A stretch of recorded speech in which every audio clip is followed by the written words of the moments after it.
Desde el Centro de Conferencias en Salt Lake City, Utah, esta es la sesión del sábado por la tarde de la Conferencia General Semestral número 192 de la Iglesia de Jesucristo de los Santos de los Últimos Días. Los discursantes han sido seleccionados de entre los líderes de la Iglesia y la música para esta sesión está a cargo de un coro de misioneros. Esta transmisión es un servicio público de Bonneville Distribution. Se prohíbe cualquier reproducción, grabación, transcripción o uso de otra índole de este programa sin el debido consentimiento por escrito. El presidente Dallin H. Oaks, primer consejero de la primera presidencia de la Iglesia, dirigirá esta sesión.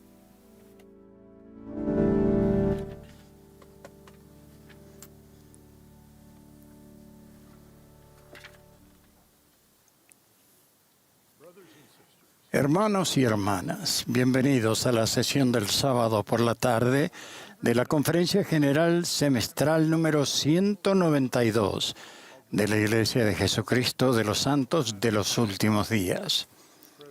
El presidente Russell M. Nelson, quien preside la conferencia, me ha pedido que dirija esta sesión.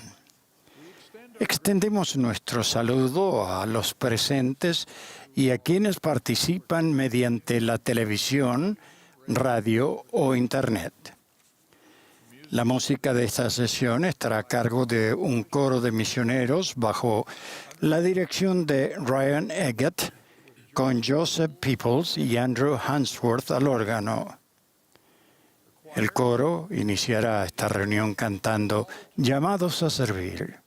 La primera oración la ofrecerá el elder Takashi Wada, de los 70.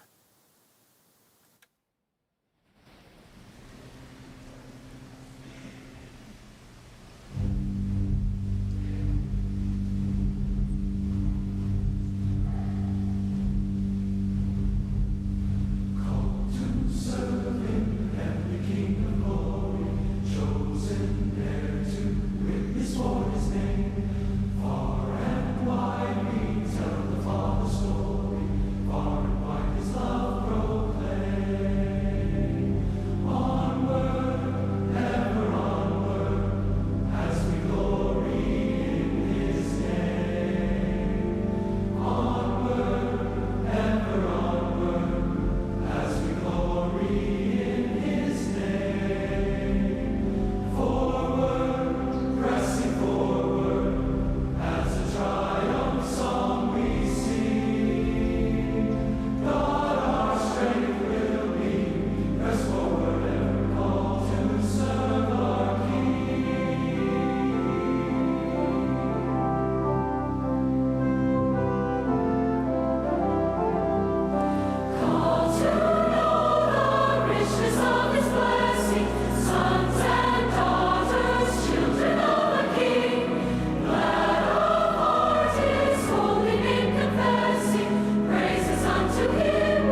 Nuestro Padre Celestial, estamos agradecidos a ti por esta gran conferencia, la cual nos hace reunidos aquí y por todas tus bendiciones. Estamos agradecidos por escucharte y la voz de nuestro profeta. Te rogamos que nos bendigas y cuides de nosotros y nos ayudas a entender y que puedas guiar nuestros corazones y mentes para que podamos ser como tu Hijo Jesucristo. Estamos agradecidos por la expiación del Señor Jesucristo y que podamos recordar, poder llegar a ser como Él y que podamos entender y servir mejor. Te rogamos que bendigas a los que hablarán hoy y que podamos entender los mensajes y que toques nuestros corazones y entender mejor. Todas estas bendiciones las pedimos en el sagrado nombre de Jesucristo. Amén.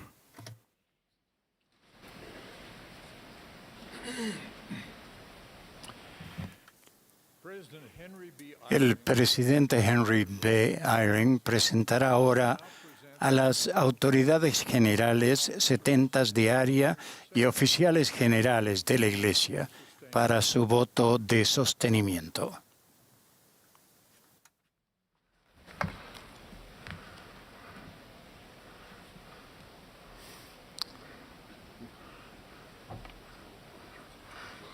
Brothers and sisters, Hermanos y hermanas, tengo el privilegio de presentar a las autoridades generales, a los setentas de área y a los oficiales generales de la Iglesia para su voto de sostenimiento. Sírvanse expresar su voto de la manera acostumbrada donde quiera que se encuentren. Si hay personas que se opongan a cualquiera de los sostenimientos propuestos, les pedimos que se comuniquen con su presidente de estaca. Se propone que sostengamos a Russell Marion Nelson como profeta, vidente y revelador y presidente de la Iglesia de Jesucristo de los Santos de los Últimos Días, a Dallin Harris Oaks como primer consejero de la primera presidencia y a Henry Benyon Eyring como segundo consejero de la primera presidencia. Los que estén a favor pueden manifestarlo. Si hay contrarios, pueden manifestarlo. Se propone que sostengamos a Dallin H. Oaks como presidente del Quórum de los 12 Apóstoles y a M. Russell Ballard como presidente en funciones del Quórum de los 12 Apóstoles. Los que estén a favor pueden indicarlo. Si hay contrarios, pueden manifestarlo.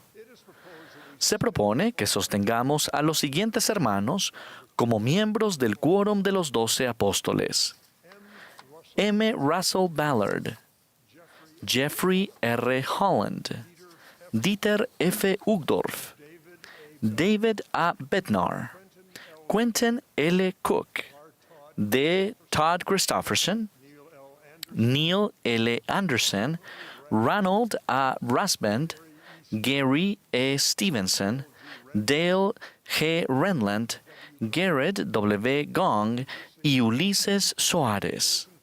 Los que estén a favor, sírvanse a manifestarlo. Los que estén en contra pueden indicarlo. Se propone que sostengamos a los consejeros de la primera presidencia y al quórum de los 12 apóstoles como profetas, videntes y reveladores. Todos los que estén a favor, sírvanse a manifestarlo. Contrarios, si los hay, con la misma señal. Hemos relevado a los élderes Weatherford T. Clayton, LeGrand R. Curtis Jr., Randy D. Funk, Christopher Golden, Walter F. González, Larry S. Catcher, Lynn G. Robbins y Joseph W. Citati como 70 autoridades generales, y les hemos otorgado el estatus de emérito. Quienes deseen expresar gratitud a estos hermanos y a sus esposas y familia por sus años de dedicado servicio, pueden hacerlo levantando la mano. También reconocemos con agradecimiento a los 70 de área que han terminado su servicio durante este último año. Pueden encontrar sus nombres en newsroom.churchofjesuschrist.org. Todos los que deseen unirse para expresar gratitud a estos hermanos por su excelente servicio, sírvanse a manifestarlo.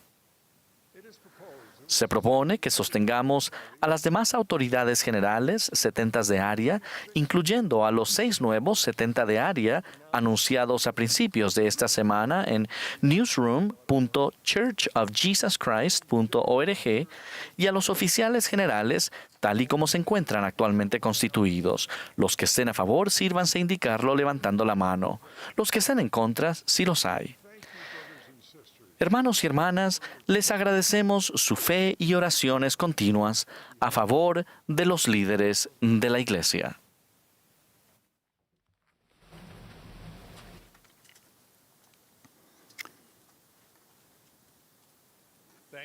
Gracias, Presidente Eyring. Ahora el coro nos complacerá cantando Fe en cada paso. Después de ello, tendremos el gusto de escuchar al presidente M. Russell Ballard, presidente en funciones del Quórum de los 12 Apóstoles. A él le seguirá la hermana Christian M. Yee, quien sirve como segunda consejera de la Presidencia General de la Sociedad de Socorro. Luego, el elder Paul B. Johnson, de la Presidencia de los 70, se dirigirá a nosotros.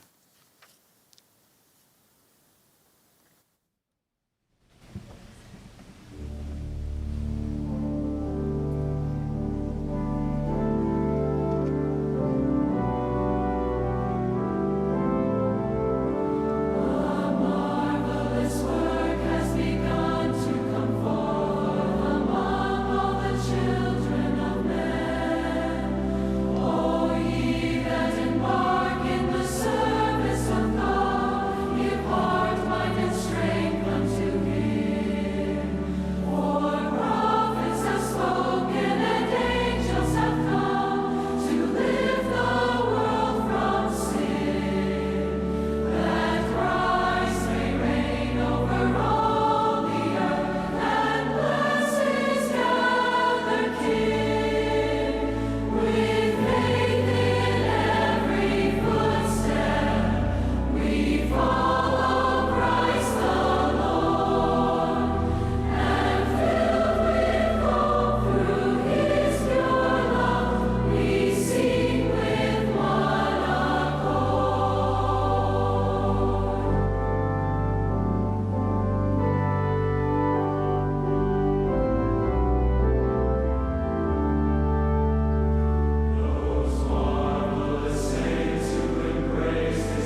Thank you, choir, for singing. Gracias, coro, por cantar esta canción, Fe en cada paso.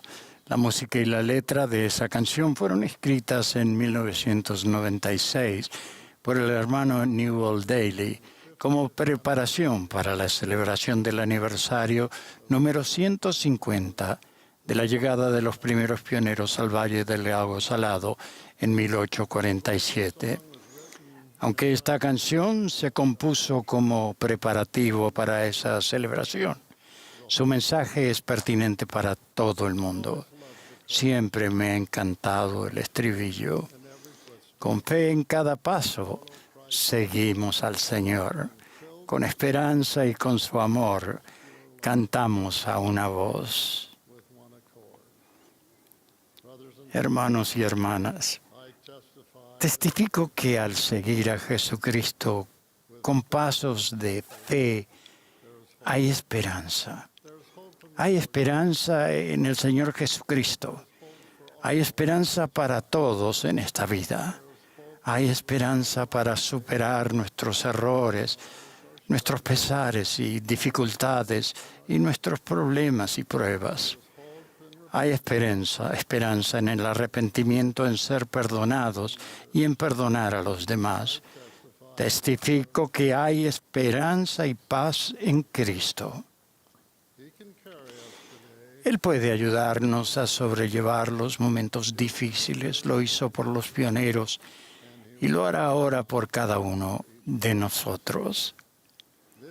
Este año se celebra el aniversario número 175 de la llegada de los primeros pioneros al Valle del Lago Salado, lo cual me ha hecho reflexionar sobre mis antepasados. Algunos de ellos caminaron desde Nabú hasta el Valle del Lago Salado. Tengo bisabuelos que caminaron por las planicies siendo jóvenes. Henry Ballard tenía 20 años. Margaret McNeil tenía 13 años. Y Joseph F. Smith, quien más tarde llegó a ser el 6º presidente de la Iglesia, tenía solo 9 años cuando llegó al Valle del Lago Salado. Afrontaron privaciones de todo tipo a lo largo del camino, inviernos fríos, enfermedades y escasez de alimentos y ropa. Por ejemplo, cuando Henry Ballard entró en el Valle del Lago Salado, se regocijó al ver la tierra prometida, pero tenía miedo de que alguien lo viera porque la ropa que llevaba estaba tan raída que no le cubría el cuerpo, así que se escondió detrás de unos arbustos todo el día hasta que oscureció. Entonces acudió a una casa y suplicó que le dieran ropa para que pudiera continuar su viaje y localizar a sus padres. Y dio las gracias a Dios por haber llegado sano y salvo a su futuro hogar. Mis bisabuelos siguieron a Jesucristo con pasos de fe a lo largo de cada una de sus pruebas. Les estoy agradecido por no darse nunca por vencidos. Sus pasos de fe me han bendecido a mí y también a las generaciones subsiguientes, tal como los pasos de fe de ustedes hoy en día bendecirán a su posteridad. La palabra pionero nos lleva a pensar tanto en personas como en acciones. Los pioneros son personas que están entre las primeras en explorar o habitar un nuevo territorio y sus acciones abren o preparan la vía para que los demás los sigan. Al pensar en pioneros que han preparado el camino para los demás, pienso primero en el profeta José Smith. José fue pionero porque sus pasos de fe lo llevaron a una arboleda donde se arrodilló en oración y nos abrió el camino para que pudiéramos tener la plenitud del Evangelio de Jesucristo.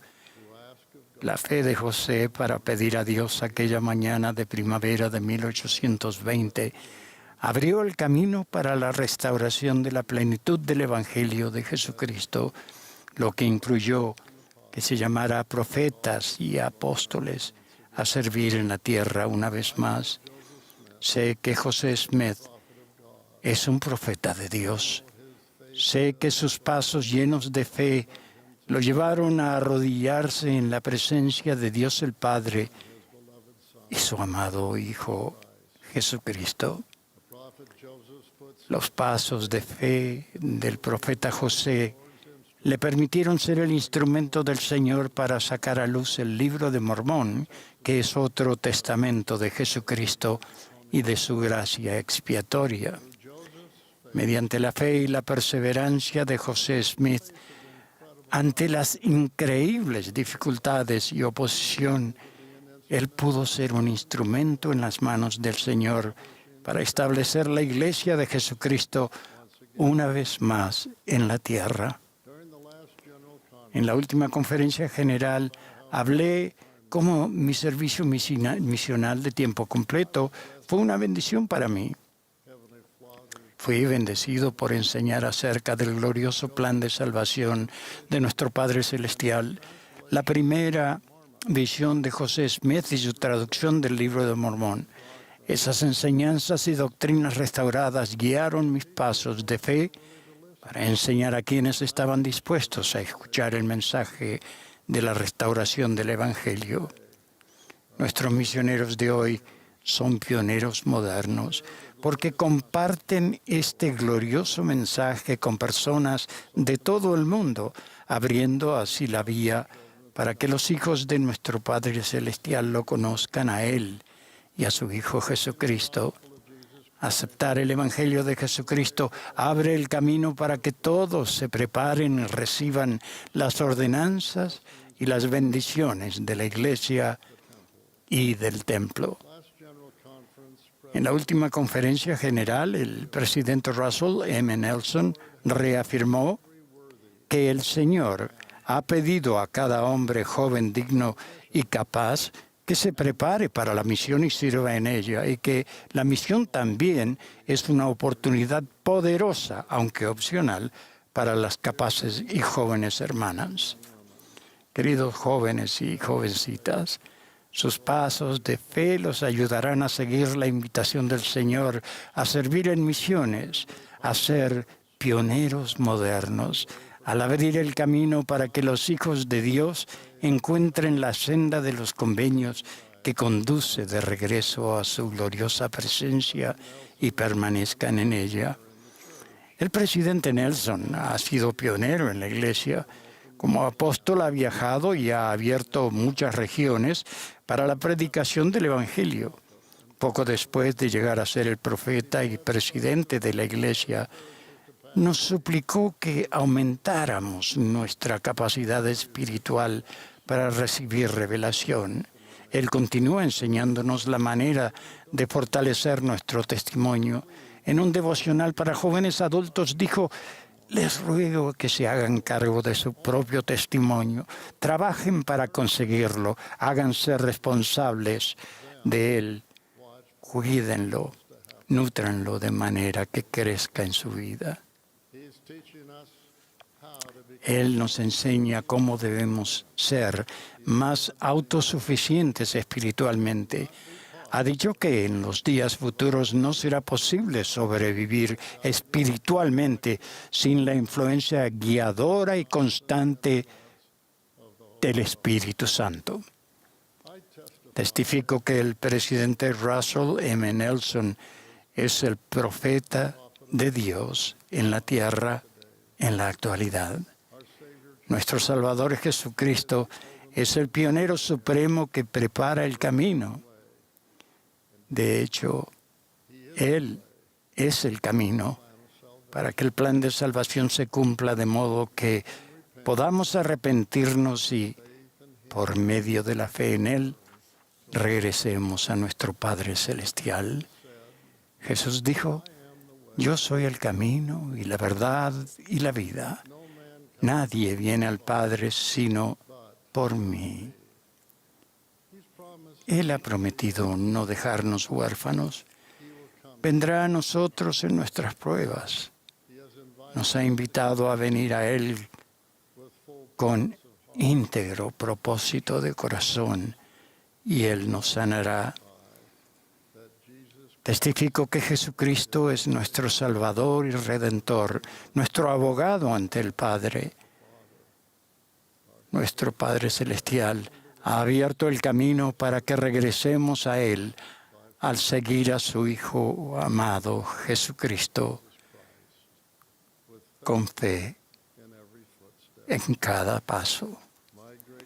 Mis bisabuelos, juntos con otros pioneros, afrontaron muchos obstáculos al venir en carromatos, con carros de mano o caminando hasta el valle del lago Salado.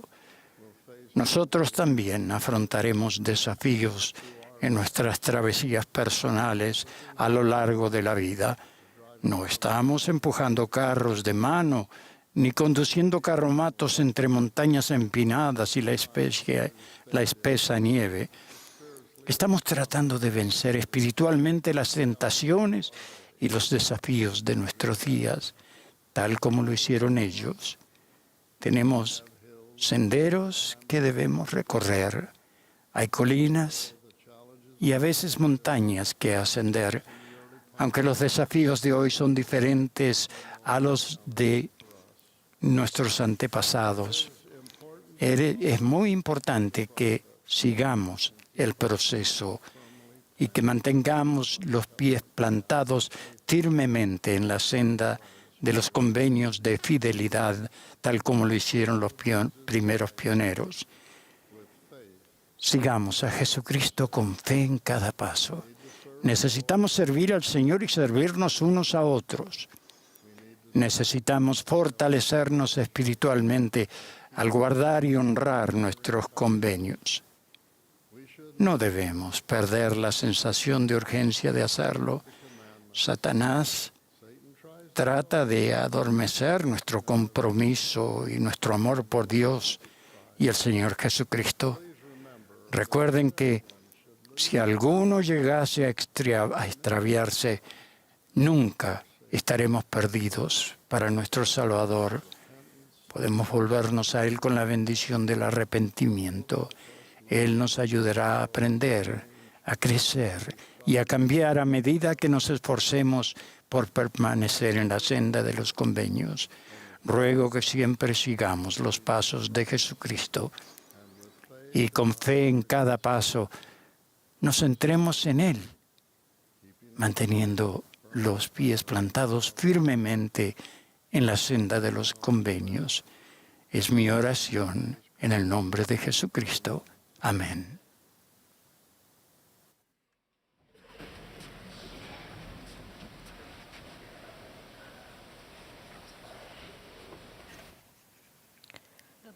El libro de Samuel incluye un relato poco conocido de David, el futuro rey de Israel, y una mujer llamada Abigail.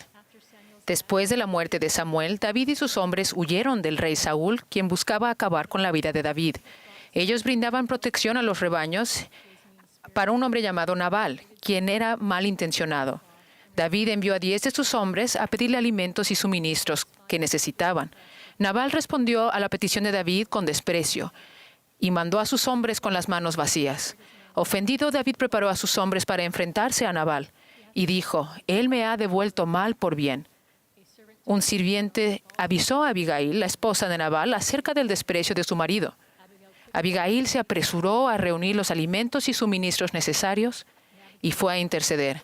Cuando Abigail se encontró con ellos, se postró ante David y dijo,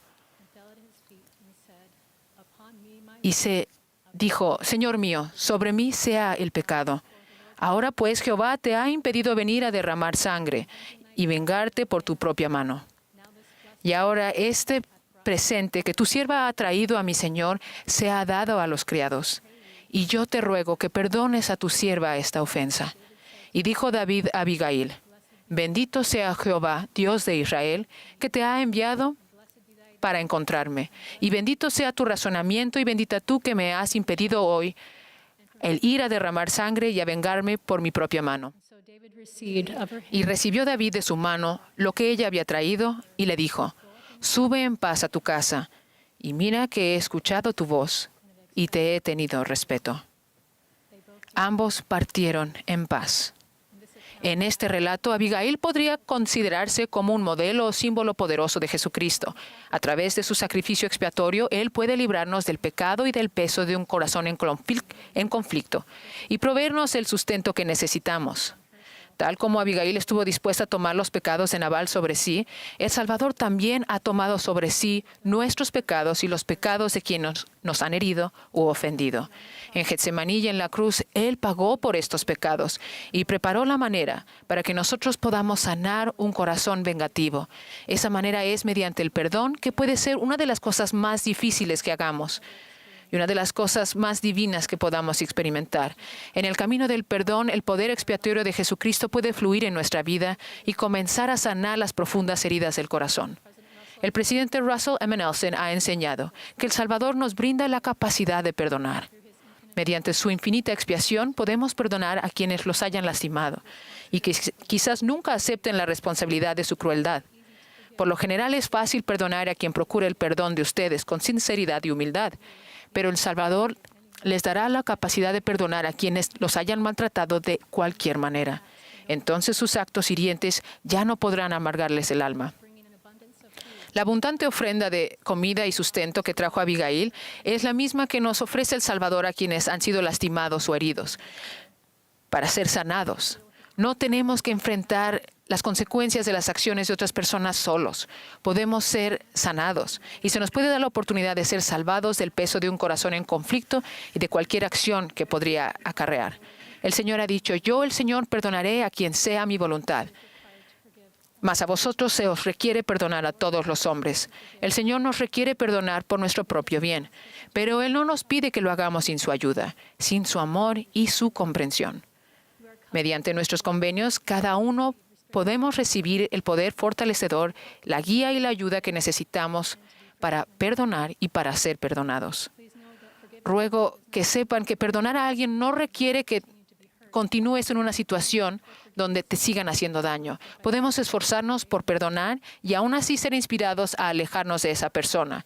Así como Abigail ayudó a David a no tener un corazón turbado, el Salvador de la misma manera te ayudará a ti. Él te ama. Él va a tu encuentro en el camino y Él desea que tengas paz. Personalmente he sido testigo del milagro de Cristo que ha sanado a mi corazón. Con permiso de mi padre, comparto que crecí en un hogar donde no siempre me sentía a salvo, debido a maltratos emocionales y verbales. Durante mi adolescencia y juventud tenía yo mucho coraje en mi corazón hacia Él. Durante los años, y al esforzarme por hallar paz y sanación en este camino, me di cuenta de manera muy profunda que el mismo Hijo de Dios que había expiado por mis pecados es el mismo Redentor que también salvaría a quienes me han hecho tanto daño. No podía creer plenamente esa primera verdad sin creer la segunda. Conforme mi amor por el Salvador ha aumentado, Él ha reemplazado el dolor y la ira con su bálsamo sanador. Ha sido un proceso de muchos años, con valor, vulnerabilidad, perseverancia y el aprender a confiar en el Salvador. Él me ha ayudado a salvar y sanar. Todavía me queda mucho por hacer, pero mi corazón ya no está en conflicto. He recibido un corazón nuevo, uno que ha experimentado el profundo y perdurable amor de un Salvador personal, que delicadamente y pacientemente me ha guiado a un lugar mejor, quien ha llorado conmigo y conocido mi dolor. El Señor me ha enviado bendiciones compensatorias, tal como Abigail le llevó a David lo que necesitaba. Él me ha enviado mentores, y lo más dulce y transformador ha sido mi relación con mi Padre Celestial. Mediante Él, con gratitud he conocido el amor bondadoso, protector y la guía de un Padre perfecto.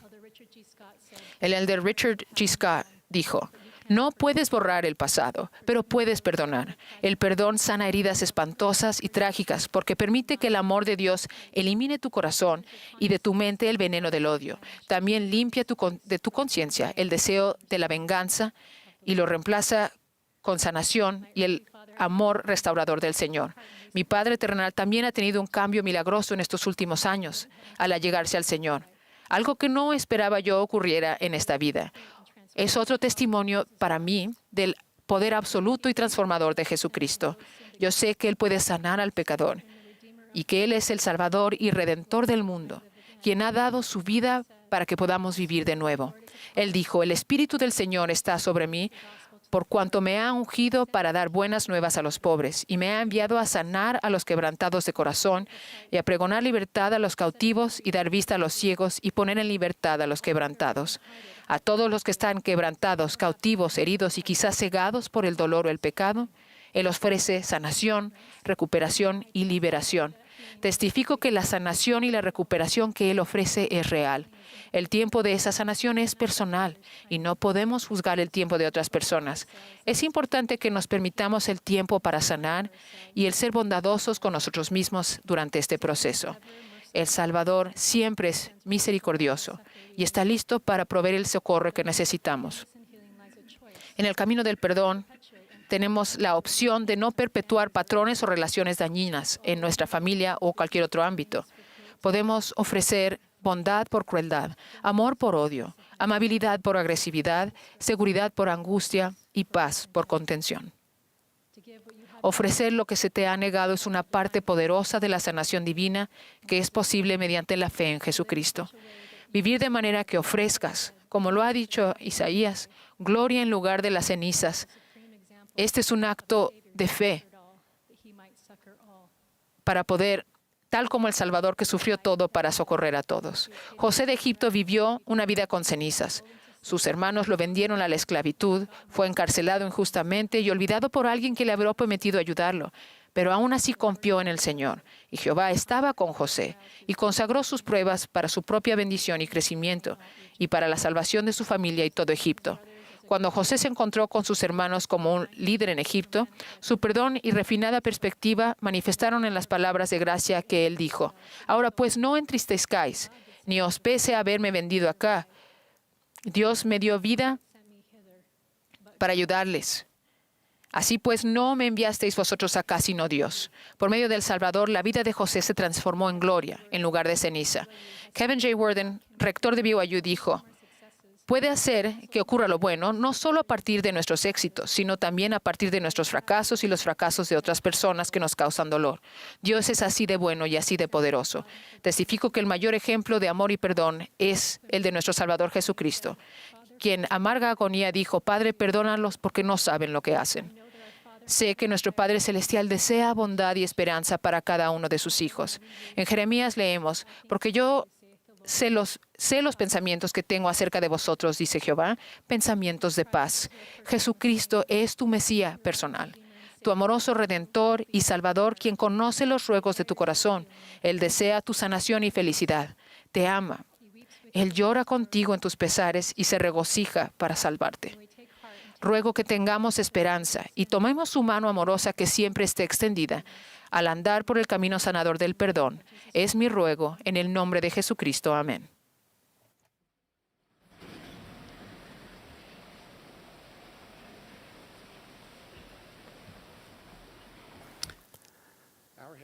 Nuestro Padre Celestial y nuestro Salvador Jesucristo tienen el poder de salvarnos y transformarnos. Pueden ayudarnos a llegar a ser como ellos son. Hace unos años, uno de nuestros nietos, Aarón, empezó a tener problemas de salud. Se bateaba, se le hacían muchos moretones y no se veía saludable. Luego de unas pruebas médicas se le diagnosticó una anemia aplásica severa, una enfermedad en la que la médula ósea deja de producir glóbulos rojos, blancos y plaquetas. Sin un tratamiento ni una posible cura, su sangre no podría coagular correctamente ni defenderse de las infecciones. Aún pequeñas caídas, heridas o enfermedades podrían ser riesgos mortales. Durante un tiempo recibió con regularidad transfusiones de plaquetas y de sangre para mantenerlo fuera de peligro.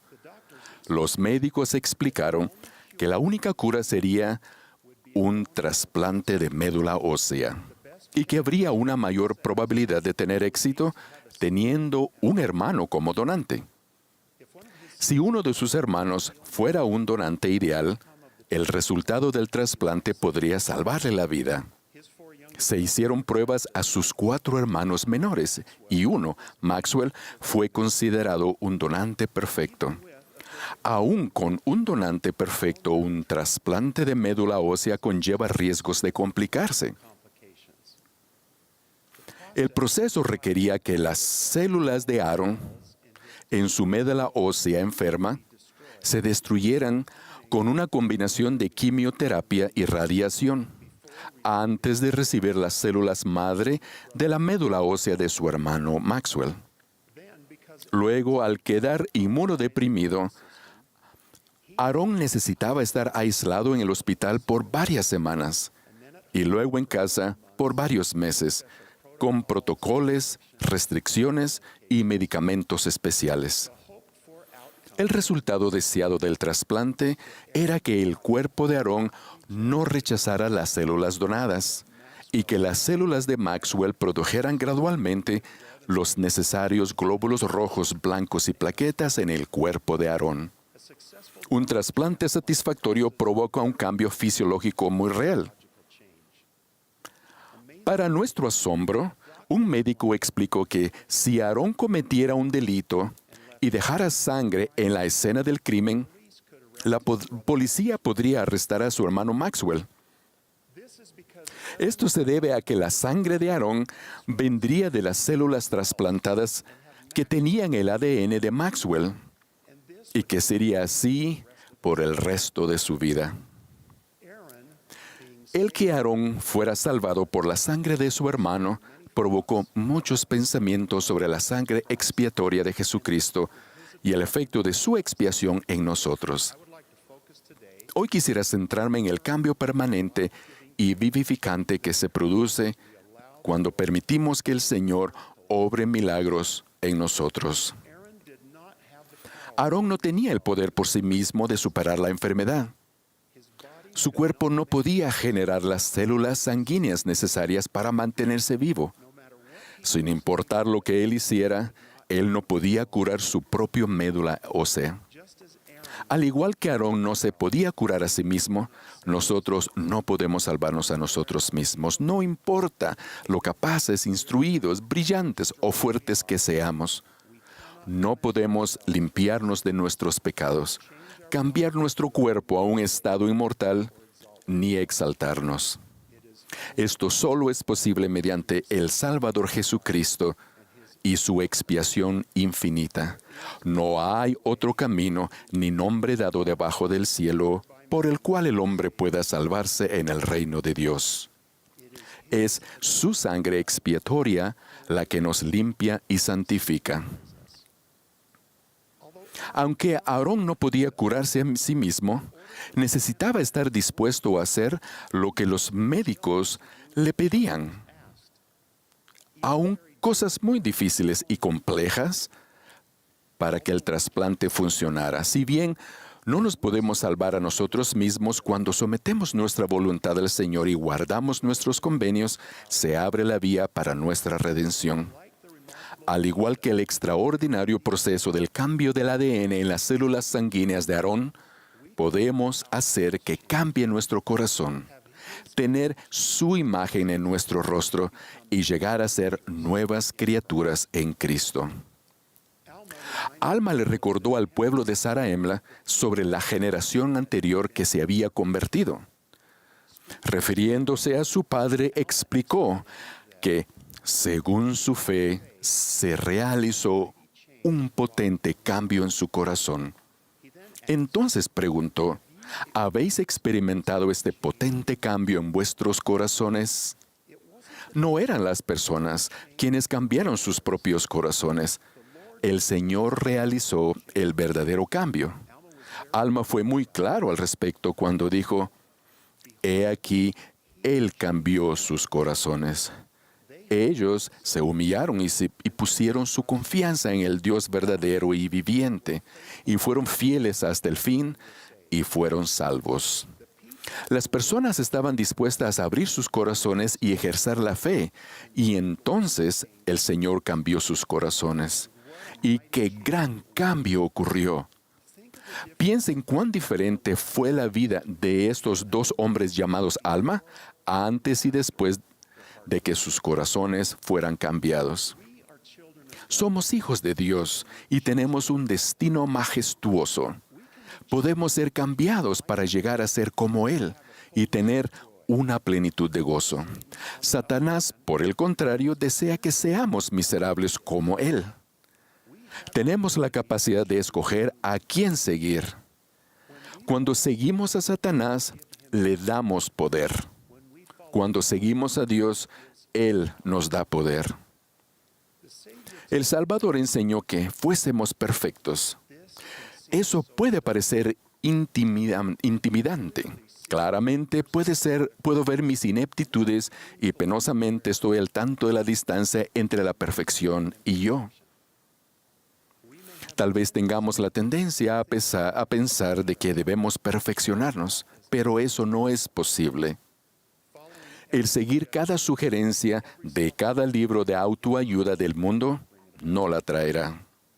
Solo hay una manera y un nombre mediante el cual viene la perfección.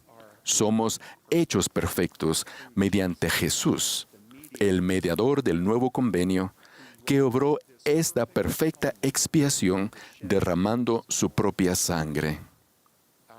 Nuestra perfección solo es posible mediante la gracia de Dios. ¿Se imaginan cuán abrumador habría sido para nuestro joven nieto Aarón suponer que tendría que entender y realizar él mismo todos los procedimientos médicos asociados con su trasplante?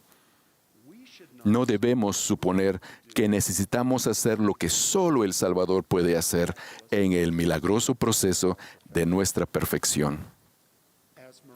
Al concluir su registro, Moroni enseñó: sí, venid a Cristo y perfeccionaos en Él. Si os abstenéis de toda impiedad y amáis a Dios con todo vuestro corazón, mente y fuerza, entonces su gracia os es suficiente, para que por su gracia seáis perfectos en Cristo. ¡Qué verdad tan consoladora y poderosa!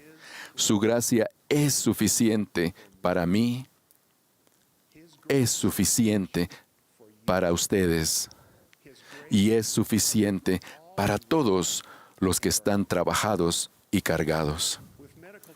Con tratamientos como el de Aarón, siempre hay alguna incertidumbre en cuanto al resultado. De hecho, él necesitó un segundo trasplante cuando surgieron complicaciones con el primero.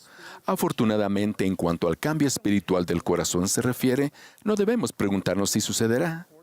Cuando vivimos de acuerdo con su voluntad, confiando íntegramente en los méritos de aquel que es poderoso para salvar, hay una garantía del 100% de ser limpios mediante la sangre del Salvador y finalmente ser perfeccionados en Él. Jesucristo es un Dios de verdad y no puede mentir. No hay duda de que este proceso de cambio lleva tiempo y no estará completo hasta después de esta vida, pero la promesa es segura. Aunque el cumplimiento de las promesas de Dios parece lejano, aún así las aceptamos sabiendo que se cumplirán. El cambio milagroso de la salud de Aarón ha traído gran gozo a nuestra familia. Imaginen el gran gozo en el cielo cuando suceden cambios potentes en nuestra alma. Nuestro Padre Celestial y nuestro Salvador Jesucristo nos aman y han ofrecido con bondad cambiarnos y perfeccionarnos. Ellos desean hacerlo. Es fundamental para su obra y su gloria. Testifico que tienen el poder de hacerlo cuando acudimos a ellos con fe. En el nombre de Jesucristo. Amén.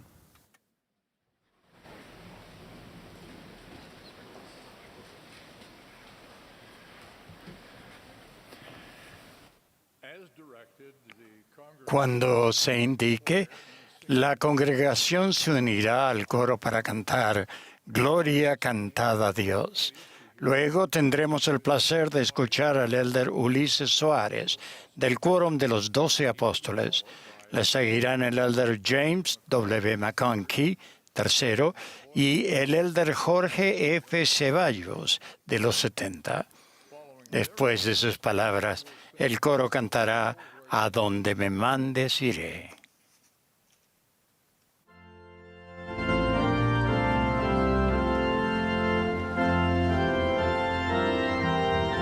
This is the Saturday Esta es la sesión del sábado por la tarde de la Conferencia General Semestral número 192 de la Iglesia de Jesucristo de los Santos de los Últimos Días.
Durante los primeros meses de nuestro matrimonio, mi querida esposa expresó su deseo de estudiar música. Con la intención de complacerla, decidí orquestar una gran sorpresa para mi amor. Fui a una tienda de instrumentos musicales y le compré un piano como regalo. Entusiasmado, puse el recibo de compra en una cajita con un hermoso lazo y se la entregué, esperando una efusiva reacción de agradecimiento por su sumamente cariñoso y atento esposo. Cuando ella abrió la cajita y vio su contenido, me miró con amor y dijo: «Oh, querido, eres maravilloso. Pero déjame hacerte una pregunta. ¿Es esto un regalo o una deuda?» Después de deliberar juntos sobre aquella sorpresa, decidimos cancelar la compra. Vivíamos con un presupuesto de estudiantes, como sucede con muchos jóvenes recién casados. Esta experiencia me ayudó a reconocer la importancia del principio de la colaboración plena en una relación conyugal y la manera en que su aplicación podía ayudarnos a mi esposa y a mí a ser uno en corazón y voluntad. El Evangelio restaurado de Jesucristo proclama el principio de la colaboración plena entre la mujer y el hombre, tanto en la vida terrenal como en las eternidades. Aunque cada uno posee atributos específicos y responsabilidades divinamente señaladas, la mujer y el hombre cumplen funciones igualmente importantes y esenciales en el plan de felicidad de Dios para sus hijos. Esto fue evidente desde el principio, cuando el Señor declaró que no era bueno que el hombre estuviese solo. Por consiguiente, Él le haría una ayuda idónea para él. En el plan del Señor, una ayuda idónea era una compañera que caminaría juntamente con Adán, en colaboración plena. De hecho, Eva fue una bendición celestial en la vida de Adán. Mediante su naturaleza divina y sus atributos espirituales, inspiró a Adán a trabajar en colaboración con ella para llevar a cabo el plan de felicidad de Dios para toda la humanidad. Tengamos en cuenta dos principios fundamentales que fortalecen la colaboración entre el hombre y la mujer. El primer principio es que todos son iguales ante Dios. Según la doctrina del Evangelio, la diferencia entre la mujer y el hombre no invalida las promesas eternas que Dios tiene para sus hijos y hijas. La una no tiene más posibilidades que el otro de obtener la gloria celestial en las eternidades. El Salvador mismo nos invita a todos nosotros, los hijos de Dios, a venir a Él y a participar de su bondad, y a nadie de los que a Él vienen desecha. Por lo tanto, en este contexto, a todos se nos considera iguales ante Él. Cuando los cónyuges entienden este principio y lo incorporan, no se posicionan en un cargo de presidente o vicepresidente en su familia. En la relación conyugal no hay superioridad ni inferioridad, y ninguno camina por delante ni por detrás del otro. Caminan uno al lado del otro, como iguales, como linaje divino de Dios. Se convierten en uno en pensamiento, deseo y propósito con nuestro Padre Celestial y Jesucristo al dirigir y guiar juntos la unidad familiar. En una colaboración entre iguales, el amor no es posesión, sino participación. Es parte de esa creación conjunta propia del ser humano. Mediante la participación verdadera, ambos se funden en una unidad sinérgica de un dominio eterno que sin ser compelido fluirá con vida espiritual hacia ellos y su posteridad para siempre jamás. El segundo principio importante es la regla de oro que el Salvador enseñó en el Sermón del Monte. Y así como queréis que los hombres hagan con vosotros, así también haced vosotros con ellos. Este principio indica una actitud de mutualidad, reciprocidad, unidad e interdependencia, y se basa en el segundo gran mandamiento: amarás a tu prójimo como a ti mismo. Se funde con otros atributos cristianos como la longanimidad, la benignidad, la mansedumbre y la bondad. Para entender mejor cómo poner en práctica este principio, podemos fijarnos en el lazo sagrado y eterno que Dios estableció entre nuestros primeros padres, Adán y Eva.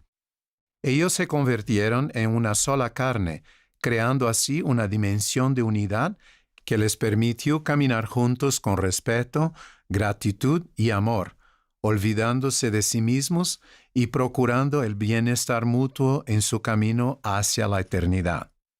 Esas mismas características son las que buscamos en un matrimonio unido hoy en día. Mediante el selamiento en el templo, una mujer y un hombre entran en la santa orden del matrimonio, en el nuevo y sempiterno convenio. Por medio de este orden del sacerdocio, reciben bendiciones eternas y poder divino para dirigir sus asuntos familiares mientras viven de acuerdo con los convenios que han hecho. A partir de ese momento, avanzan de manera interdependiente y en colaboración plena con el Señor, especialmente en lo que respecta a cada uno de sus responsabilidades divinamente asignadas de cuidar y presidir en su familia. Cuidar y presidir son responsabilidades interrelacionadas y superpuestas, lo que significa que el padre y la madre, como compañeros iguales, están obligados a ayudarse el uno al otro y a compartir un liderazgo equilibrado en su hogar. Cuidar significa nutrir, enseñar y apoyar a los miembros de la familia, lo cual se hace ayudándolos a aprender las verdades del Evangelio y a desarrollar la fe en el Padre Celestial y en Jesucristo, en un entorno de amor. Presidir significa ayudar a guiar a los miembros de la familia para que vuelvan a morar en la presencia de Dios. Esto se hace sirviendo y enseñando con bondad, mansedumbre y amor puro. También incluye dirigir regularmente a los miembros de la familia en la oración, el estudio del Evangelio y otros aspectos de la adoración. Los padres trabajan en unión, siguiendo el ejemplo de Jesucristo para cumplir con estas dos grandes responsabilidades. Es importante observar que el gobierno en la familia sigue el modelo patriarcal, que se diferencia en algunos aspectos del liderazgo del sacerdocio en la iglesia. El modelo patriarcal implica que la esposa y el esposo son responsables directamente ante Dios por el cumplimiento de sus sagradas responsabilidades en la familia. Exige una colaboración plena y un cumplimiento voluntario de todos los principios de rectitud y responsabilidad, y brinda oportunidades de desarrollo en un entorno de amor y ayuda mutua. Estas responsabilidades especiales no implican ninguna jerarquía y excluyen de manera absoluta todo tipo de abuso o el uso indebido de la autoridad. La experiencia de Adán y Eva, después de dejar el jardín de Edén, ilustra bellamente el concepto de la interdependencia entre una madre y un padre que cuidan a su familia y presiden sobre ella.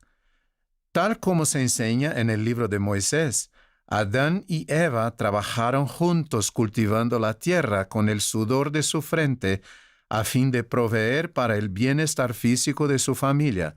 Trajeron hijos al mundo, invocaron juntos el nombre del Señor y escucharon su voz en dirección del jardín de Edén. Aceptaron los mandamientos que el Señor les dio y juntos se esforzaron para obedecerlos. También hicieron saber todas estas cosas a sus hijos y hijas, y no cesaron de invocar a Dios juntos según sus necesidades. Mis queridos hermanos y hermanas, cuidar y presidir son oportunidades, no limitaciones exclusivas. Es posible que una persona tenga la responsabilidad de algo, pero puede que no sea la única que lo esté haciendo. Cuando unos padres amorosos comprenden bien estas dos grandes responsabilidades, se esfuerzan juntos para proteger y cuidar el bienestar físico y emocional de sus hijos.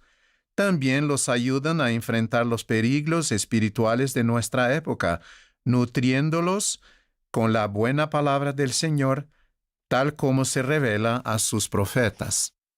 Aunque el esposo y la esposa se apoyan mutuamente en sus responsabilidades divinamente designadas, la discapacidad, la muerte u otras circunstancias pueden requerir una adaptación individual. En ocasiones, uno de los cónyuges tendrá la responsabilidad de desempeñar ambas funciones simultáneamente, ya sea de manera provisional o permanente. Hace poco conocí a una hermana y a un hermano que viven en esta situación.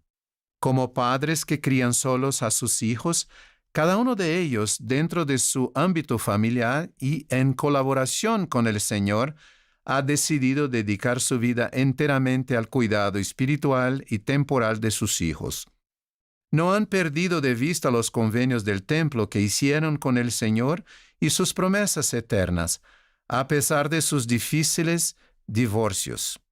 Ambos han buscado la ayuda del Señor en todas las cosas, a medida que se esfuerzan continuamente por lidiar con sus desafíos y caminar por la senda de los convenios.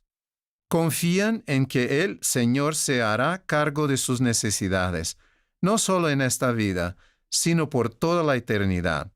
Ambos han cuidado a sus hijos enseñándoles con bondad, mansedumbre y amor puro, aun cuando experimentaban circunstancias difíciles en la vida. Por lo que sé, estos dos padres solteros no culpan a Dios por sus desgracias.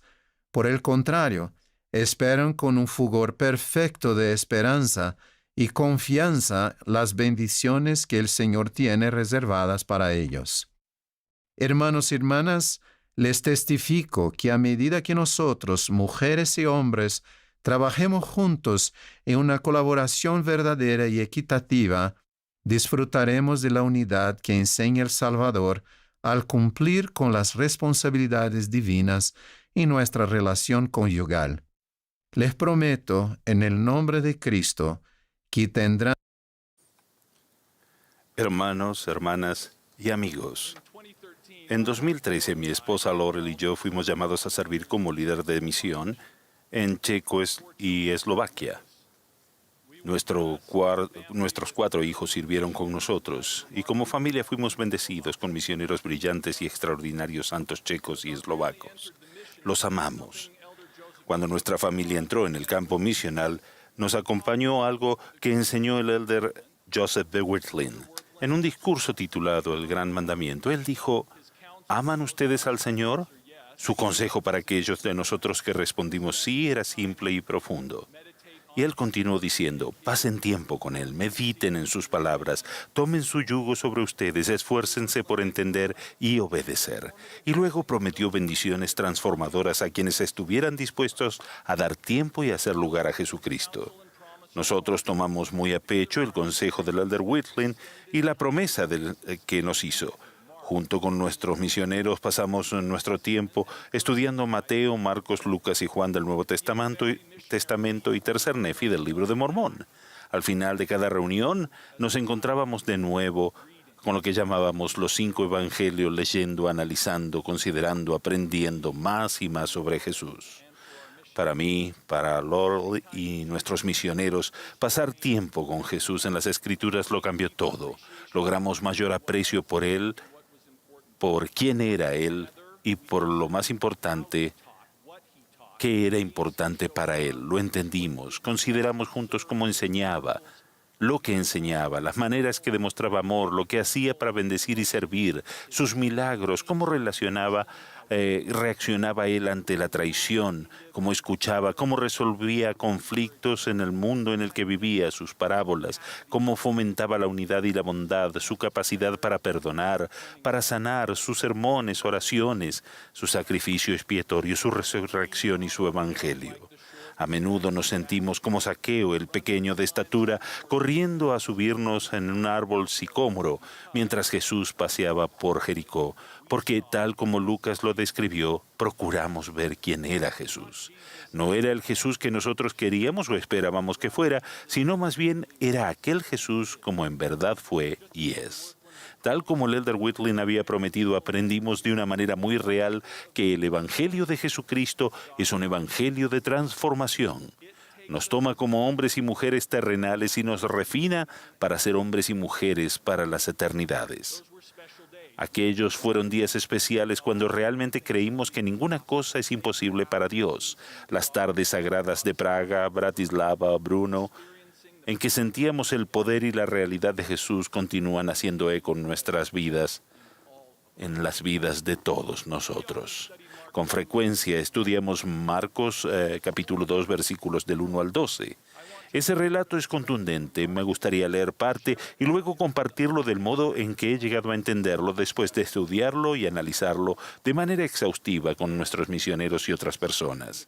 Dice: y entró Jesús otra vez en Capernaum después de algunos días y se oyó que estaba en casa. Y de inmediato se reunieron muchos, tantos que ya no cabían ni aún en la puerta. Y él les predicaba la palabra. Entonces vinieron a él unos trayendo un paralítico que era cargado entre 4. Y como no podían acercarse a él a causa del gentío, destaparon el techo de donde él estaba y haciendo una abertura, bajaron el lecho en que yacía el paralítico. Y al ver Jesús la fe de ellos, dijo al paralítico: Hijo, tus pecados te son perdonados. Después de hablar con algunos de la multitud, Jesús mira al hombre paralítico y lo sana físicamente diciendo: A ti te digo, levántate y toma tu lecho y vete a tu casa. Entonces él se levantó enseguida y tomando su lecho salió delante de todos, de manera que todos se asombraron y glorificaron a Dios diciendo: Nunca hemos visto tal cosa. Ahora el relato tal como lo entiendo. Al principio de su ministerio, Jesús regresaba a Capernaum, un pequeño pueblo pesquero en la orilla norte del mar de Galilea. Él había efectuado una serie de milagros al sanar enfermos y echar fuera espíritus malos. Ansiosos, los del pueblo se congregaron en la casa en la cual se rumoreaba que él se alojaría, para escucharlo y tener contacto con él. Mientras lo hacían, Jesús comenzó a enseñar. Las casas de aquel tiempo en Capernaum eran viviendas agrupadas, de una sola planta y con el techo plano. Las paredes y el techo eran de una mezcla de piedra, madera, arcilla y paja, y se accedía a este último por peldaños al costado de la casa. La multitud pronto aumentó y colmó la sala donde estaba hasta la calle. El relato se centra en el hombre paralítico y sus 4 amigos. El sufrir de parálisis a menudo viene acompañado de debilidad y temblores. Imagino a uno de estos 4 amigos diciendo a los demás: Jesús está en el pueblo, todos conocemos los milagros que ha efectuado y a quienes ha curado. Si lleváramos a nuestro amigo a Jesús, quizás él también puede ser sano. Y así cada uno toma una esquina de la estera o lecho de su amigo y comienzan a cargarlo por las calles sinuosas, estrechas y sin pavimentar de Capernaum. Con los músculos doloridos, los 4 doblan la última esquina solo para descubrir que la multitud, o como las escrituras la llaman, el gentío, era tan grande que sería imposible llegar hasta Jesús. Con amor y fe los 4 no se dan por vencidos, más bien ascienden a prisa y con dificultad los peldaños hasta el techo plano, llevando con cuidado al enfermo en su lecho. Abren el techo de la sala donde Jesús está enseñando y bajan a su amigo.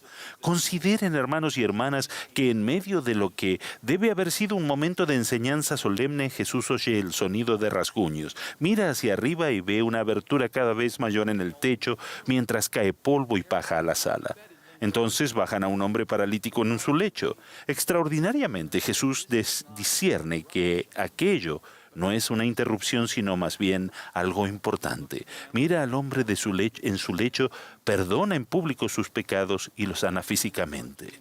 Teniendo presente este relato de Marcos 2, hay varias verdades importantes que se vuelven claras en cuanto a Jesús. Primero, cuando ayudamos a alguien a quien amamos a venir a Cristo, lo hacemos con la confianza de que Él tiene la capacidad para aliviar las cargas del pecado y para perdonar. Segundo, cuando llevamos enfermedades físicas, emocionales o de otra clase a Cristo, lo hacemos sabiendo que Él tiene el poder para sanar y para consolar. Tercero, cuando nos esforzamos, como los 4 amigos, por llevar a otras personas a Cristo, lo hacemos con la certeza de que Él ve nuestras verdaderas intenciones y que las honra de manera justa. Recuerden, la abertura en el techo interrumpió la enseñanza de Jesús, pero en lugar de reprender o rechazar a los 4 que hicieron la abertura e interrumpieron, las Escrituras nos dicen: Jesús vio la fe de ellos. Quienes presenciaron el milagro se maravillaron y glorificaron a Dios, que había dado tal potestad a los hombres. Hermanos y hermanas, permítanme concluir con 2 observaciones más. Ya sea como misioneros, hermanos o hermanas ministrantes, presidentas de la Sociedad de Socorro, obispos, maestros, padres, hermanos o amigos, todos estamos consagrados como discípulos santos de los últimos días a la obra de traer a otras personas a Cristo. Por lo tanto, las cualidades que demostraron los 4 amigos merecen considerarse e imitarse. Fueron audaces, flexibles, resilientes, creativos, versátiles, esperanzados, determinados, fieles, optimistas, humildes y perseverantes.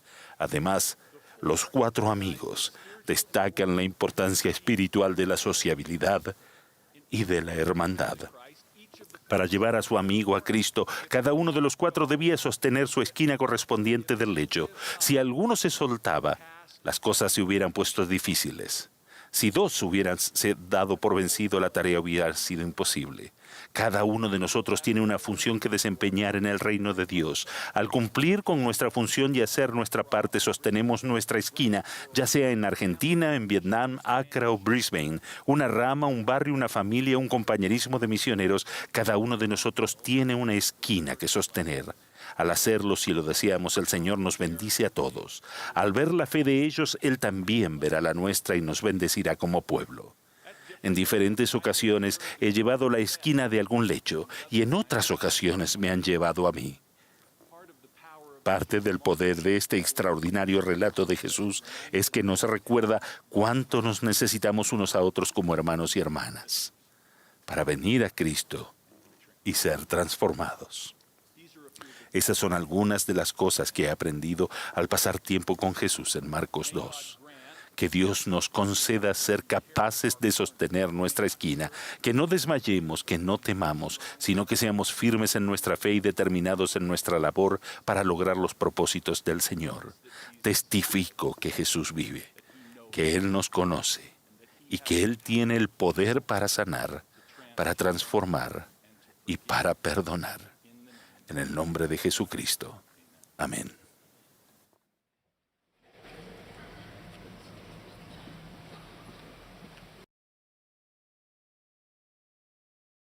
A lo largo de los años, desde este hermoso púlpito del centro de conferencias, hemos recibido magníficos consejos, inspiración, instrucción y revelación.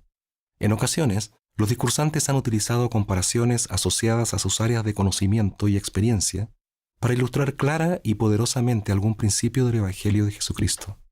Es así, por ejemplo, que hemos aprendido en cuanto a aviones y vuelos, en los cuales un pequeño desvío inicial nos puede conducir a un lugar muy distante de nuestro destino original. Así también, hemos aprendido de una comparación del funcionamiento de nuestro corazón físico con el potente cambio de corazón requerido para responder a la invitación del Señor de seguirle. Esta vez, quisiera humildemente agregar una comparación inspirada en un área del campo de mi preparación profesional. Me refiero al mundo de la ingeniería civil. Desde que inicié mis estudios universitarios, soñaba con el día en que hubiera cumplido con los requisitos para calificar para tomar la clase en la que se me enseñaría a diseñar edificios y otras estructuras de manera que estos pudieran ser considerados como antisísmicos. Finalmente llegó el gran día de mi primera clase de esta materia.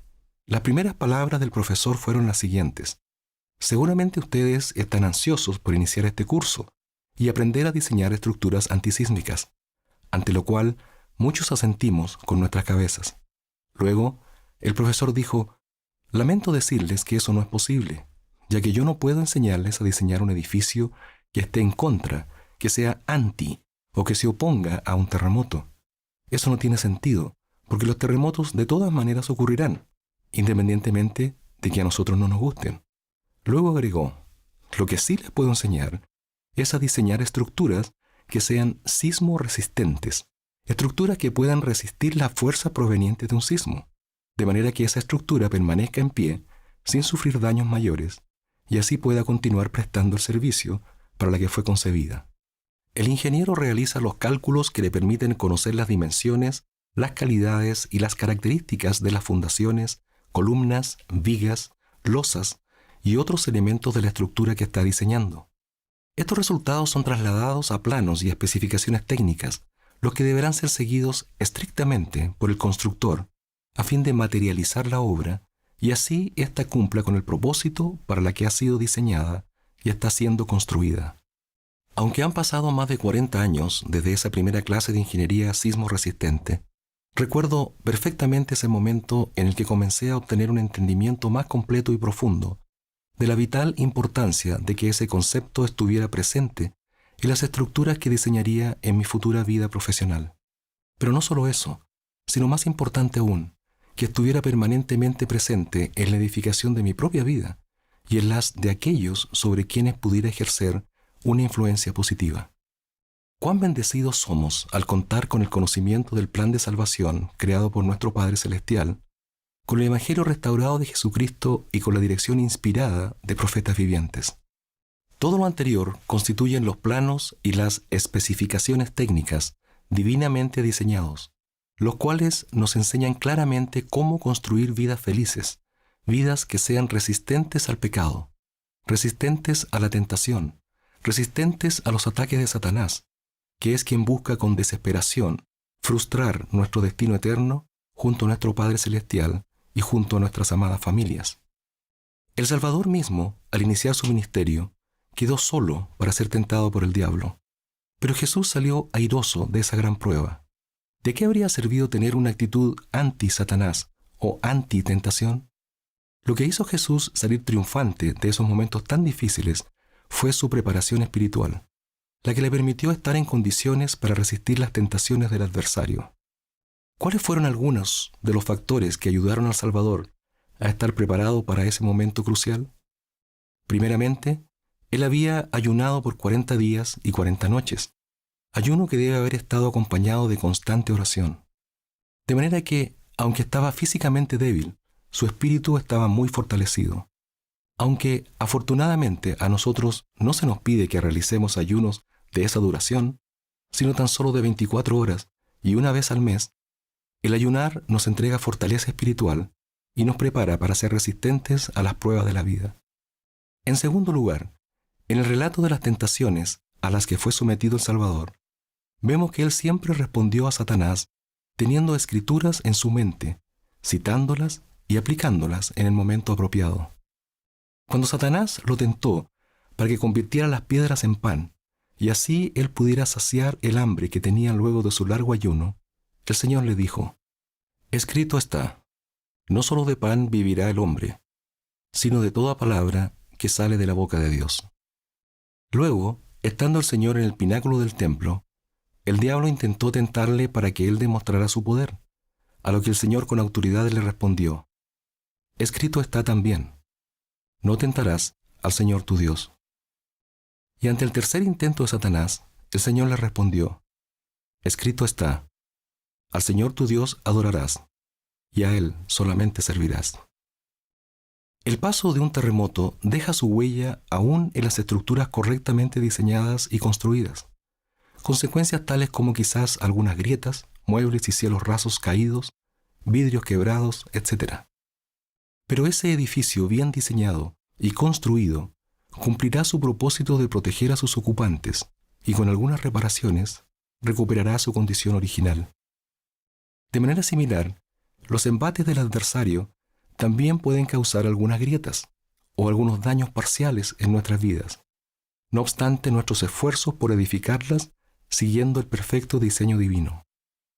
Estas grietas quizás podrían manifestarse a través de sentimientos de tristeza o de pesar por haber cometido algunos errores y no haber hecho todo de manera perfecta, o por sentir que aún no soy tan bueno como quisiera ser. Pero lo verdaderamente relevante es que, por haber seguido los planos y especificaciones divinamente diseñados, es decir, el Evangelio de Jesucristo, aún estaremos en pie. La estructura de nuestras vidas no habrá sido derribada por causa de los intentos del adversario o por situaciones difíciles que hayamos tenido que enfrentar, sino que estaremos listos para seguir adelante. El gozo prometido en las Escrituras, como el propósito de nuestra existencia, no debe entenderse como que no tendremos dificultades y pesares, que no tendremos grietas como consecuencia de las tentaciones, de la adversidad o de las pruebas propias de la vida terrenal. Ese gozo tiene que ver con la perspectiva sobre la vida que obtuvo Nefi cuando dijo: habiendo conocido muchas aflicciones durante el curso de mi vida, siendo, no obstante, altamente favorecido del Señor todos mis días.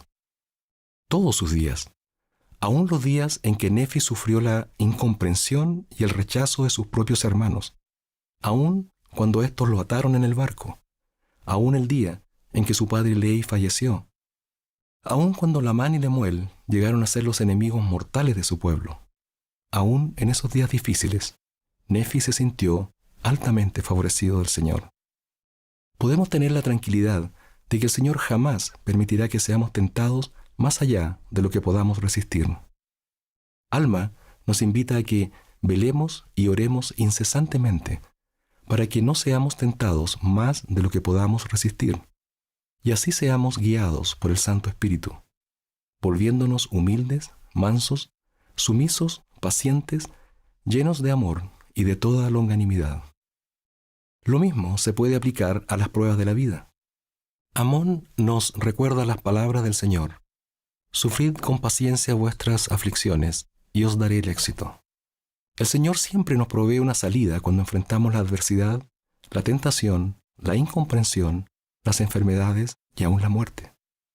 Él ha dicho: y ahora de cierto os digo, y lo que digo a uno lo digo a todos, sed de buen ánimo, hijitos, porque estoy en medio de vosotros, y no os he abandonado. Él jamás nos abandonará. Ruego que podamos continuar edificando diariamente nuestras vidas, siguiendo los planos y especificaciones técnicas del diseño divino realizado por nuestro Padre y llevado a cabo por nuestro Salvador Jesucristo. Así, por causa de la gracia que llega a nosotros por medio de la expiación de nuestro Salvador, lograremos construir una vida resistente al pecado, resistente a la tentación, y una vida fortalecida para soportar los momentos tristes y difíciles de la vida. Y más aún, estaremos en condiciones de acceder a todas las bendiciones prometidas por causa del amor de nuestro Padre y de nuestro Salvador. En el nombre de Jesucristo. Amén. A lo largo de los años, resistant to sin, resistant to temptation, and strengthened to endure the sad, difficult times in our lives. And furthermore, we will be in condition to access all the blessings promised through the love of our Father and our Savior. In the name of Jesus Christ, amen.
Agradecemos a todos aquellos que han participado esta tarde así como la hermosa música que se nos ha proporcionado.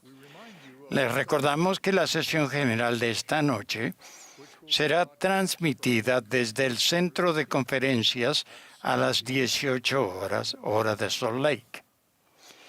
La transmisión nacional de música y palabras de inspiración se emitirá mañana por la mañana de 9:30 a 10 horas, hora de Salt Lake City. La sesión de mañana comenzará inmediatamente después de la presentación del coro.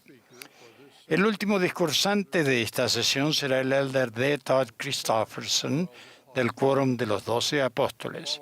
Luego de sus palabras, el coro concluirá esta reunión cantando Juventud de Israel. La última oración la ofrecerá el elder Hans T. Bohm de los 70.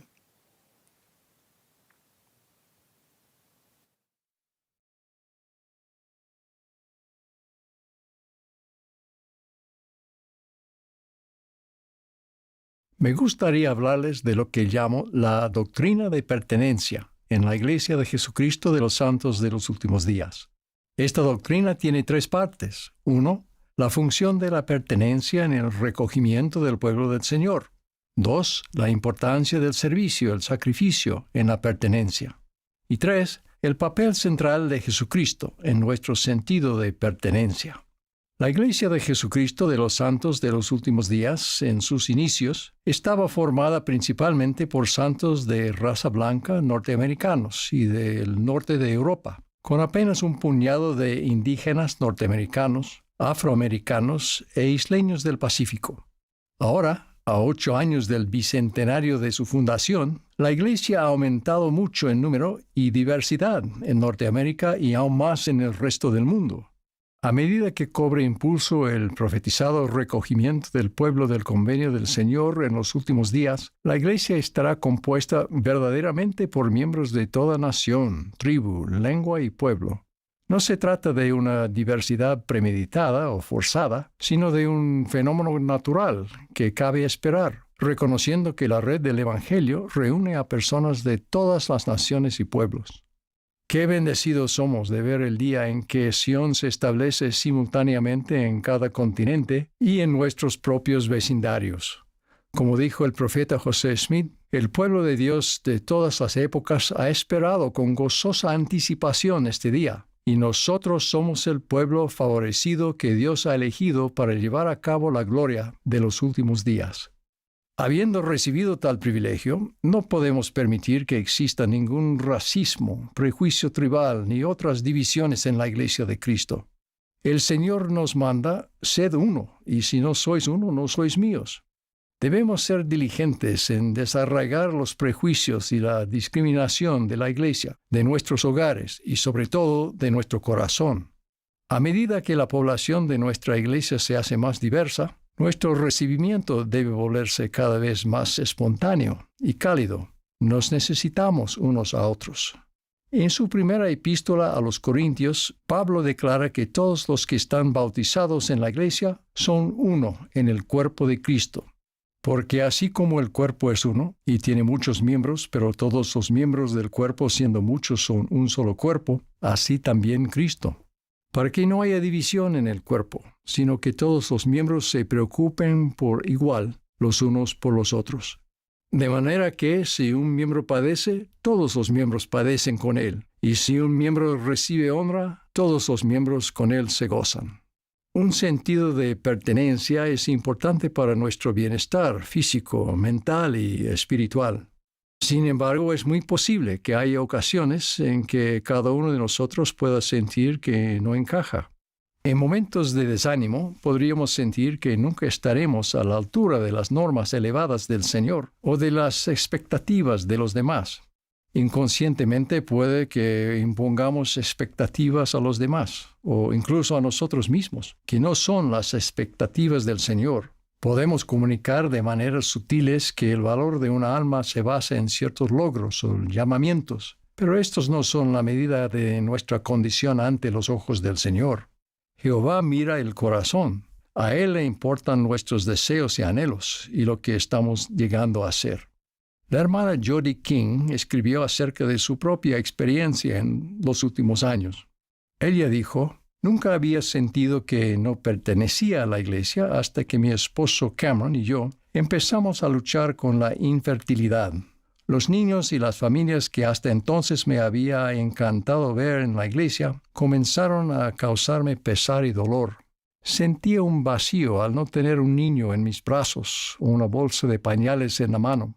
El peor día fue nuestro primer domingo en un barrio nuevo. Como no teníamos hijos, con frecuencia nos preguntaban si éramos recién casados y cuándo pensábamos empezar nuestra familia. Ya me había acostumbrado bastante a contestar esas preguntas sin dejar que me afectaran y sabía que no las hacían con mala intención. Sin embargo, ese domingo en particular me resultó especialmente difícil responderlas. Acabamos de enterarnos, después de haber tenido esperanzas, de que, una vez más, no estaba embarazada.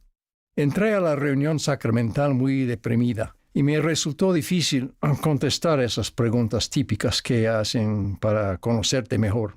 Pero fue en la escuela dominical donde realmente se me partió el corazón. La lección, que tenía el objeto de tratar la función divina de las madres, se convirtió rápidamente en una sesión de quejas. Mi corazón se entristeció y en silencio comencé a llorar al escuchar a mujeres quejarse de una bendición por la que yo daría cualquier cosa. Salí corriendo de la capilla. Al principio no quería volver a tener aquel sentimiento de aislamiento.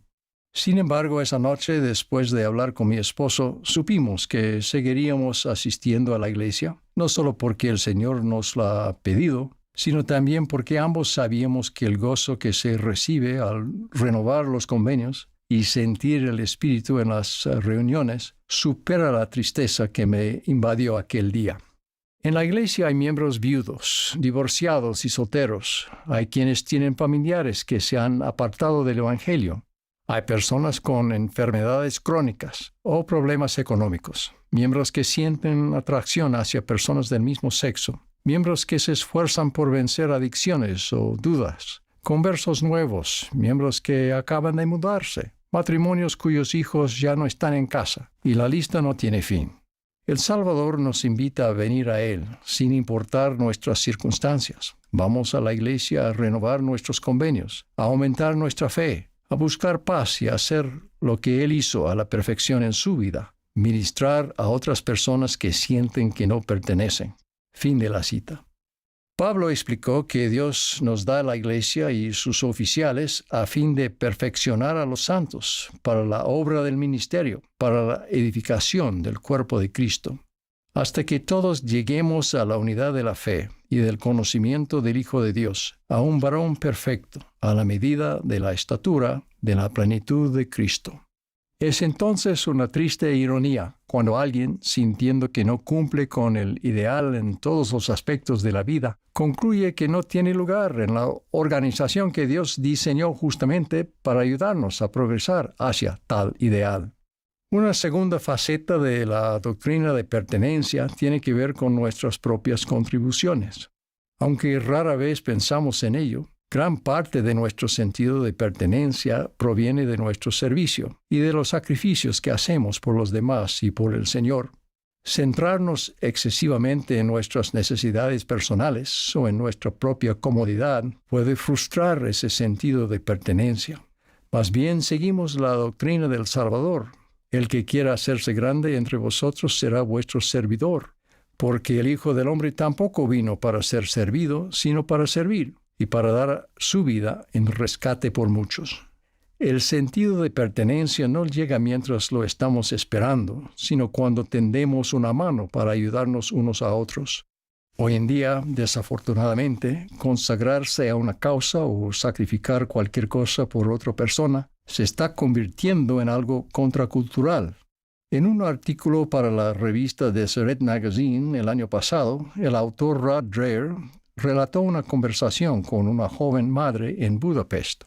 Dijo: «Estoy en un tranvía de Budapest con una amiga de poco más de 30 años, llamémosla Cristina. Mientras nos dirigimos a entrevistar a una anciana cristiana que, junto con su difunto esposo, resistió la persecución del Estado comunista. Mientras avanzamos por las calles de la ciudad, Cristina habla de lo difícil que es ser sincera con amigos de su edad sobre las dificultades que afronta como esposa y madre de niños pequeños. Las dificultades de Cristina son completamente normales para una mujer joven que está aprendiendo a ser madre y esposa. Pero la actitud predominante entre su generación es que las dificultades de la vida son una amenaza para el bienestar personal y deben ser rechazadas. ¿Discuten a veces ella y su esposo? Entonces ella debería dejarlo a él, le dicen. ¿Le causan molestia a sus hijos? Entonces debería enviarlos a la guardería.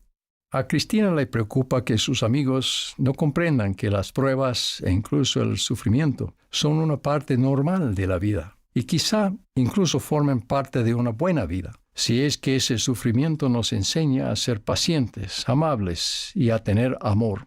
El sociólogo de religión de la Universidad de Notre Dame, Christian Smith, descubrió en su estudio entre adultos de 18 a 23 años que la mayoría de ellos cree que la sociedad no es más que un conjunto de individuos autónomos cuyo propósito es disfrutar de la vida.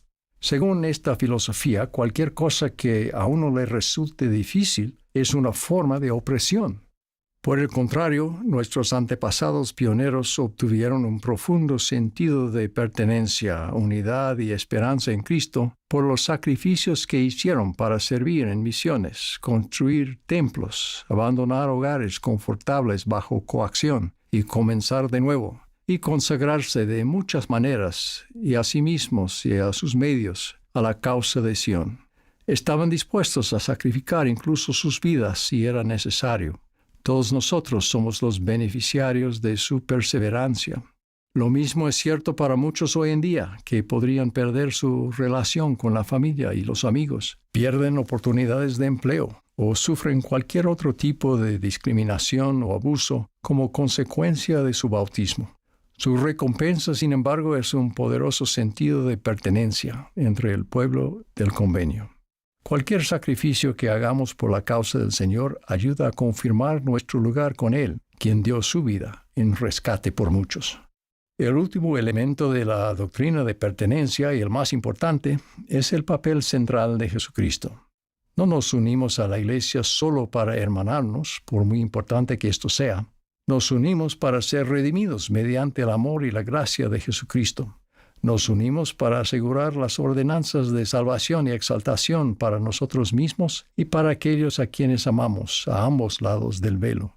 Nos unimos para participar en el gran proyecto de establecer Sion en preparación para el regreso del Señor. La Iglesia es la guardiana de los convenios de salvación y exaltación que Dios nos ofrece mediante las ordenanzas del santo sacerdocio. Es al guardar estos convenios que obtenemos el más elevado y profundo sentido de pertenencia. El presidente Russell M. Nelson escribió recientemente: una vez que ustedes y yo hemos hecho un convenio con Dios, nuestra relación con Él se vuelve mucho más estrecha que antes del convenio. Ahora estamos unidos. Debido a nuestro convenio con Dios, Él nunca se cansará en sus esfuerzos por ayudarnos, y nunca agotaremos su misericordiosa paciencia para con nosotros. Cada uno de nosotros tiene un lugar especial en el corazón de Dios. Jesucristo es el garante de esos convenios. Si recordamos esto, las grandes esperanzas del Señor para nosotros nos inspirarán, no nos desalentarán. A pesar de las decepciones y los contratiempos en el camino, es una gran búsqueda. Nos elevamos y animamos mutuamente en la búsqueda de la senda ascendente, sabiendo que no importa la tribulación y las demoras en las bendiciones prometidas, podemos confiar, porque Cristo ha vencido al mundo y nosotros estamos con Él. Somos bendecidos con una medida adicional de su amor y misericordia. Ser uno con el Padre, el Hijo y el Espíritu Santo es, sin duda, el principal sentido de pertenencia. Así, la doctrina de la pertenencia se reduce a esto, que cada uno de nosotros puede afirmar: Jesucristo murió por mí. Él me consideró digno de su sangre. Él me ama y puede marcar toda gran diferencia en mi vida. Al arrepentirme, su gracia me transformará. Soy uno con Él en el convenio del Evangelio. Pertenezco a su iglesia y a su reino, y pertenezco a su causa para traer la redención a todos los hijos de Dios. Testifico que ustedes sí pertenecen. En el nombre de Jesucristo. Amén.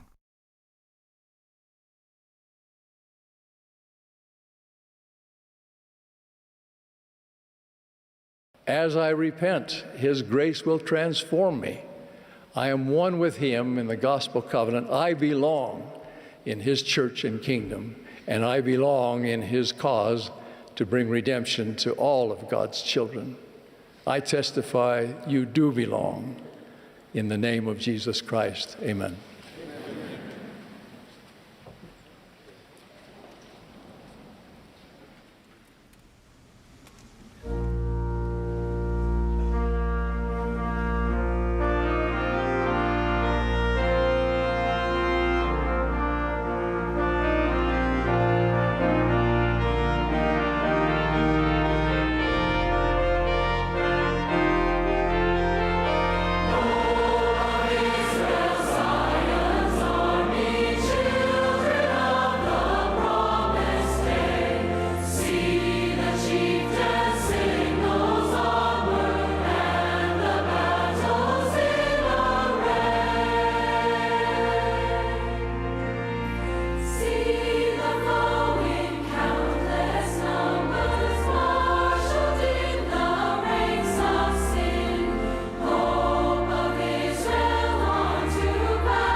Dearly beloved, Nuestro amado Padre Celestial, al concluir esta maravillosa y hermosa sesión de la conferencia, nos acercamos a ti para agradecerte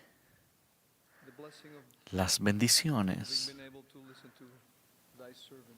de haber escuchado a tus siervos, de haber sido edificados y fortalecidos por la hermosa música, Los mensajes y la música, todos han testificado de nuestro amado Salvador Jesucristo, a quien amamos tanto. Padre, te rogamos que nos bendigas a cada uno y nos ayudes para entender quiénes somos, siendo la esperanza de Israel, para que entendamos cómo levantar nuestra esquina. Te rogamos una bendición sobre nuestro amado profeta, el presidente Russell M. Nelson, los miembros de la primera presidencia y el quórum de los 12. Bendícelos con salud y fortaleza. Ayúdanos al preparar nuestra mente y nuestro corazón para esta noche y el resto de este fin de semana, para que entendamos nuestra parte. Te rogamos, nos ayudes en nuestro camino. Oramos por estas cosas en el nombre de tu amado Hijo Jesucristo. Amén.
Esta ha sido la transmisión de la sesión del sábado por la tarde de la Conferencia General Semestral número 192 de la Iglesia de Jesucristo de los Santos de los Últimos Días.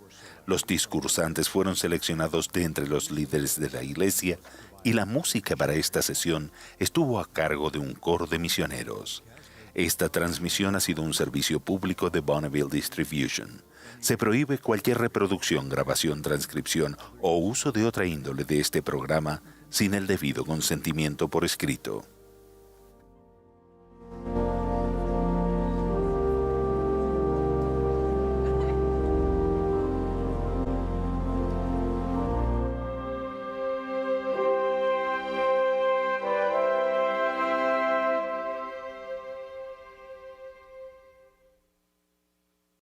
Hola y gracias por unirse a millones de personas en